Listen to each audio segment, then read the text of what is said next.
coffee up, chain swinging, clang clang, and it costs a lot. Bitch, I'm always at the guala, yeah, and you are not badass beat. Keep on going till you hit the spot. Whoa, I'm a big bag hunter with the bow. She got a big bed, number drop it low. Mama called me and she happy with the grow. Assalamualaikum warahmatullahi wabarakatuh. Saya akan menjelaskan tentang kebudayaan Tionghoa. Budaya Tiongkok adalah salah satu dari budaya paling tua dan kompleks di dunia. Wilayah penyebaran dominan budaya ini meliputi daerah geografis yang luas dengan kebiasaan dan tradisi yang sangat bervariasi antara kota dan provinsi di Tiongkok. Peradaban Tiongkok secara historis dianggap sebagai budaya dominan di Asia Timur. Dengan menjadi salah satu tunas peradaban, budaya Tiongkok memberikan pengaruh besar pada filosofi, kebajikan, etiket, dan tradisi di Asia hingga saat ini. Bahasa, keramik, arsitektur, musik, tarian, sastra, seni bela diri, kuliner, seni rupa, filsafat, ekonomi, agama, politik, dan sejarah memiliki pengaruh global. Sedangkan tradisi dan festival juga dirayakan, ditanamkan, dan dipraktikkan oleh orang-orang Tiongkok di banyak negara di seluruh dunia. Sekian penjelasan tentang budaya Tiongkok dari saya. Kebudayaan Tionghoa. Sejarah Tiongkok yang berusia lebih dari 5.000 tahun sangat kaya, kompleks, dan berpotensi membingungkan. Memahami setidaknya kronologi dasarnya dan beberapa peristiwa dan perkembangannya yang paling menonjol menjadi lebih mudah berdasarkan sistem dinasti kunonya. Kata dinasti berarti cukup sederhana, suksesi penguasa dari keluarga yang sama, dimulai dengan dinasti Shang. Zaman perunggu, era sejarah di Cina telah melahirkan nama keluarga atau klan yang mendominasi selama periode itu. Beberapa dinasti seperti Zhou dan Ming berlangsung selama beradab-adab lainnya seperti Qin dan Sui. Berakhir setelah beberapa dekade. Beberapa telah relatif tenang, yang lain bergolak. Selama rentang panjang sejarah Tiongkok, masing-masing dinasti dibedakan baik oleh nama maupun oleh pengaruh individu. Pengaruh luar dan kemajuan teknologi pada semua aspek budaya, ekonomi, politik, seni, dan agama untuk menggunakan panduan ini. Pilih dari dinasti ini sebelah kanan atau klik garis waktu di atas. Gunakan garis waktu atau panah di bagian atas halaman untuk menelusuri waktu dinasti demi dinasti atau kembali ke daftar dengan memilih Chinese, dinasti Qing, dan di navigasi di sebelah kiri. Terdapat juga tradisi pemikiran etis Cina terpusat pada pertanyaan tentang bagaimana seseorang harus hidup, apa yang masuk ke dalam kehidupan yang berharga, bagaimana menimbang tugas terhadap keluarga versus tugas terhadap orang asing. Apakah sifat manusia cenderung baik atau buruk secara moral? Bagaimana seseorang harus berhubungan dengan dunia non-manusia? Sejauh mana seseorang harus terlibat dalam mereformasi struktur sosial dan politik yang lebih besar dari masyarakatnya? Dan bagaimana seseorang harus berperilaku ketika berada dalam posisi berpengaruh atau berkuasa? Pribadi, sosial, dan politik sering terjalin dalam pendekatan Cina untuk subjek. Siapapun yang ingin menarik dari berbagai tradisi, pemikiran penting tentang hal ini perlu melihat secara serius tradisi Cina. Teks-teks kanonik dari tradisi itu telah dihafal oleh anak-anak sekolah di masyarakat Asia selama ratusan tahun, dan pada saat yang sama telah menjadi objek analisis yang canggih dan ketat oleh para sarjana dan ahli teori yang berakar pada tradisi dan pendekatan yang sangat beragam. Artikel ini akan memperkenalkan isu-isu etis yang diangkat oleh beberapa teks paling berpengaruh dalam Konfusianisme, Mohisme, Daoisme, Legalisme, dan Buddhisme Cina. Seni kaligrafi Tionghoa. Kaligrafi Tionghoa merupakan seni lukis yang dipraktikkan berdasarkan aksara Tionghoa.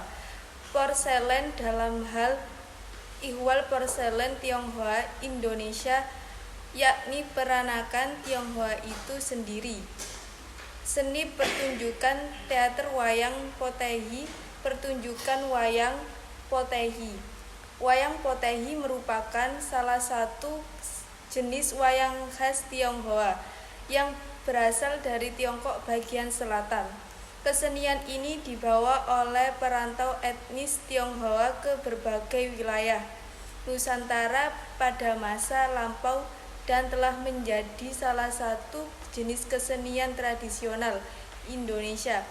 Potehi berasal dari kata pou atau kain, te atau kantong, dan hi atau wayang. Wayang potehi adalah wayang boneka yang terbuat dari kain.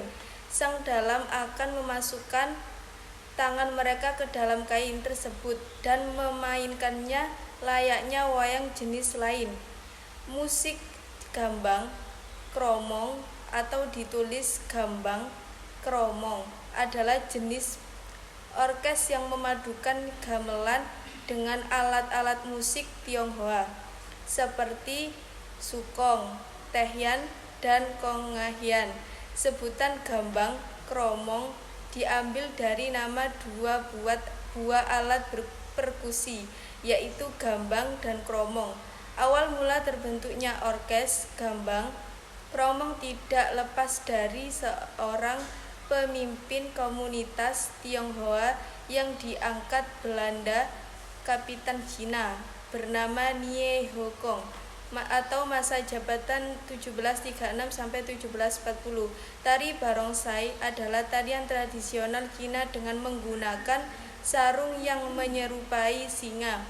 Kesenian barongsai diperkirakan masuk di Indonesia pada abad ke-17 ketika terjadi migrasi besar dari Tiongkok Selatan.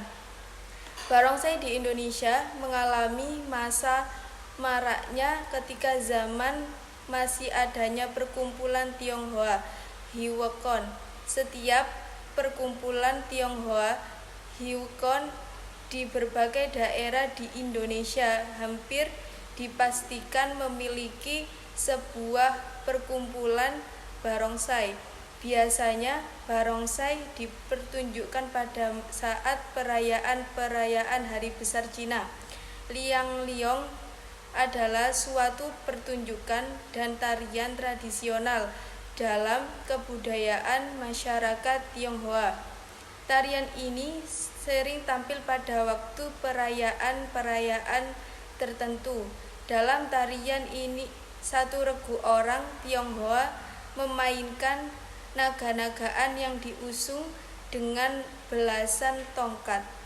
Penari terdepan mengangkat, menganggukkan, menyorongkan, dan mengibas-kibaskan kepala naga-nagaan tersebut yang merupakan bagian yang dari gerakan tarian yang diarahkan oleh salah seorang penari. Para penari menirukan gerakan-gerakan makhluk naga ini, berkelok-kelokan dan berombak-ombakan.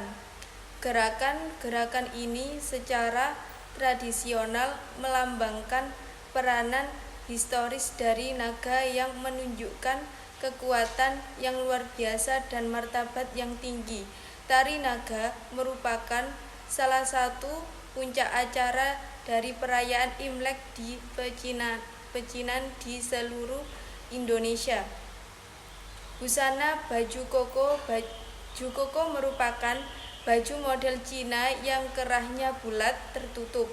Modelnya seperti piyama. Biasanya digunakan oleh Muslim Tionghoa. Batik lasem, batik pun juga mengalami proses fakulturasi dengan budaya lain, salah satunya adalah budaya bangsa Tiongkok. Cina menjadi bukti nyata pembauran budaya Jawa dan Tionghoa di Rembang, khususnya Lasem, Jawa Tengah. Batik lasem Cina yang sering juga disebut batik lasem oriental mensinergikan konsep of art masyarakat Jawa dan Cina. Batik lasem pernah berjaya pada tempo akhir abad ke-19 sampai pada tahun 1970-an. Dengan inilah industri batik lasem menjadi penopang ekonomi masyarakat sekitar. Diperkirakan sebagian besar masyarakat lasem, khususnya perempuan, bekerja sebagai perajin, pengusaha, atau pekerjaan lain berkaitan dengan pembatikan. Giat memproduksi batik lasem.